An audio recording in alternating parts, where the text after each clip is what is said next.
Okay, so here's our fall presentation for first grade dual immersion 2017-2018. We begin with just a little program overview, just to remind you that currently our program runs kindergarten through fourth grade. This year, there is an effort at the middle school on behalf of Mr. Jones to create some kind of a separate maintenance program for Spanish. But that's not guaranteed. That's not part of our program. That's entirely separate. It's just a question that some people have had. So in ours, 50% of their day in which they receive instruction is given in Spanish and 50% is given in English. Students will experience the same material instruction, so reading, writing, science, social studies, mathematics. They'll just be giving it or be receiving it in two different languages. Our interventions in our program work a little bit different. We intervene for Spanish language arts as opposed to English language arts, and then students who need a little more support sometimes will receive an intervention in English, but that works with manipulating sounds and some just general reading skills that will transfer between the two languages. So our program goals here, we're trying to develop bilingual and biliterate students, so reading and writing as well as speaking and listening. We want them to have cultural competency, meaning that they can, move between the two cultures of the two different languages and feel relevantly or relatively comfortable, and do so understanding some of those cultural nuances that do go with the language. And then lastly, we want them to achieve early completion of the requirements that they need to earn some of those high school credits for Spanish 1A and 1B. So there's a couple of assessments that we can give them in the third and fourth grade, and if they pass, they would then fulfill those requirements for high school credit. Some frequently asked questions that we've gotten: when do they start learning English? We obviously are teaching them or helping them to develop their oral language starting in kindergarten, and literacy begins in third grade. So in third grade, there's the big flop, and our students start learning to read and write in English with direct instruction. What's my child's homework? 15 to 30 minutes a night. We ask that they are reading or immersed in language in some way. So that doesn't necessarily mean that they have to sit with a book. There's lots of flashcards that we've made sure went home.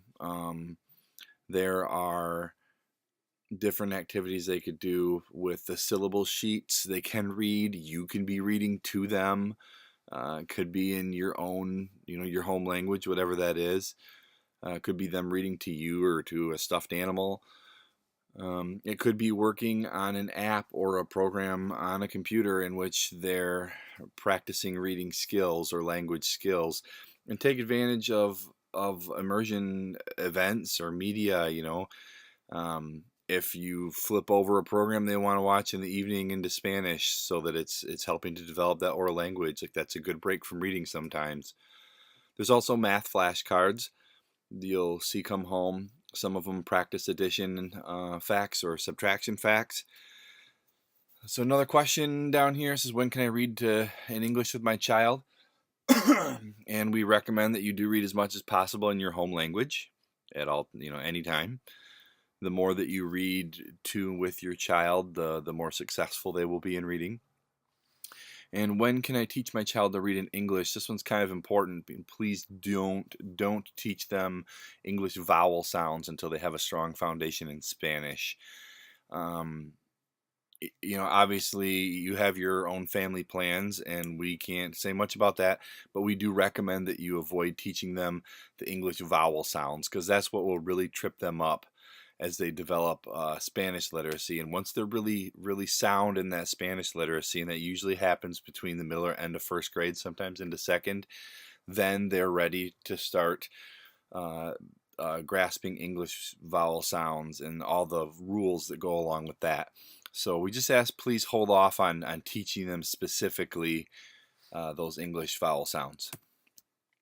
So we use some different data points to measure the success of our program and the students. So you've probably seen some things come home about this NWEA map. There's two separate tests. One is for math and one is for reading. They give a big number for your kid that says this is where they're at, and what that does is it's on a computer. The questions change in difficulty according to how well your student answers each question, and then they measure or they compare where your child did or how your child did on that assessment with every other kid across the country that's taken it. And there's hundreds of thousands, if not millions, of kids who have taken that assessment, and then it finds like what's a normal number, what's a normal result, and it gives you a percentile or a number to compare to that norm. And there's running records, and these are where we have a book. I have a book, or I give the students a book anyway, and I have a piece of paper that has every word on that in that book that's written on the paper, and then I listen to them read, and I'm checking their accuracy, and I'm marking what kinds of mistakes they make, and then at the end we have a conversation about comprehension, and that's how I determine if they're moving up or if a book is too hard, and we do that a couple times a year. The My Math assessment is a test that checks their progress on the math curriculum that we use. And then this last one, Words Their Way, is a spelling or phonics program. And we're just looking for those little pieces of spelling development and whether or not they have them. And it helps us to really teach to their level exactly what they need in terms of spelling. So the scope and sequence of our program in kindergarten, as most of you should already know, in English they receive math, science, social studies, and oral language. And in Spanish they receive reading, writing, and oral language. In first grade, the big difference is that we pick up spelling in second semester in English. So they will start to get to compare those two languages as they get strong in one. They'll start to look at the differences in English to Spanish. And then science flips over to Spanish in second semester, which is really cool. They start to get a lot of those Latin words that appear in sciences. They start to really transfer over. And in second grade, we kind of continue the same with spelling in both languages. And third and fourth is the big flop where reading and writing and spelling is exclusively in English. And while they still do read in Spanish to try to maintain that, they're getting math and science in Spanish. And a lot of the reading they'll be doing are along the lines of those two subject matters. So this is the big change that happens in third and fourth grade, and that's when you would expect to really see your student start to flourish in English reading as well.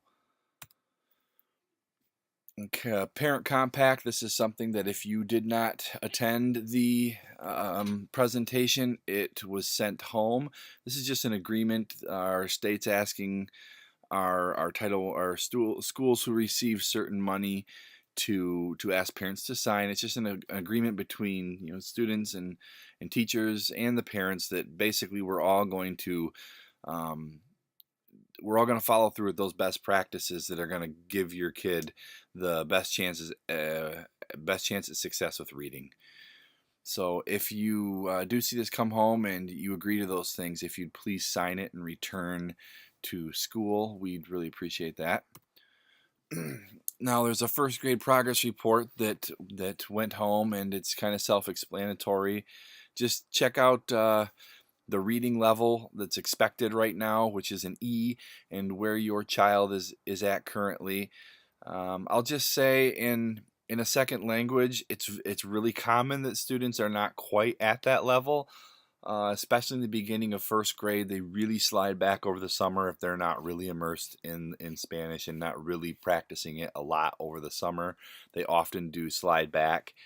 So just check out where they're at, and you can see some of their notes on behavior and effort that we've marked on there. And then at the bottom, and I believe the second page, it talks about the units that we've studied and where we're heading next. So in first grade reading specifically, this is kind of the order in which we do it. You know, first we check their letter sounds, make sure that there wasn't too much slide over the summer from kindergarten, and make sure that they understand the sounds that are represented by all the letters in the Spanish language. Then we start working with open syllables, and followed by closed syllables and blended syllables. And we'll talk a little bit more about that in the next slides. And then when they've got a good foundation in those pieces, we really start to put it all together, and that will be mainly what we focus on in the second semester, making sure they have those pieces, and then working really hard on fluency and comprehension. So beginning of the year, because all classrooms, and you know, English, Spanish, doesn't matter what, all classrooms at Grant Elementary School right now should be a D or an E range. In the middle of the year, we expect them to be at a G, and by the end, the goal is a J. So those open syllables we talked about, if you take a consonant sound, like here we have P, and you add a vowel sound, here we have Ah, then you can make the word Pa, or the syllable Pa. And that goes for any consonant sound plus any vowel. We want them to be really fluent saying those, and then they can start to put together little words like papa or mama or other things in their world that are relevant and important, and they can start putting them together to read. And then there's another kind of syllable where you take an open syllable and throw a consonant sound on the end. So here I have the example pa and pan.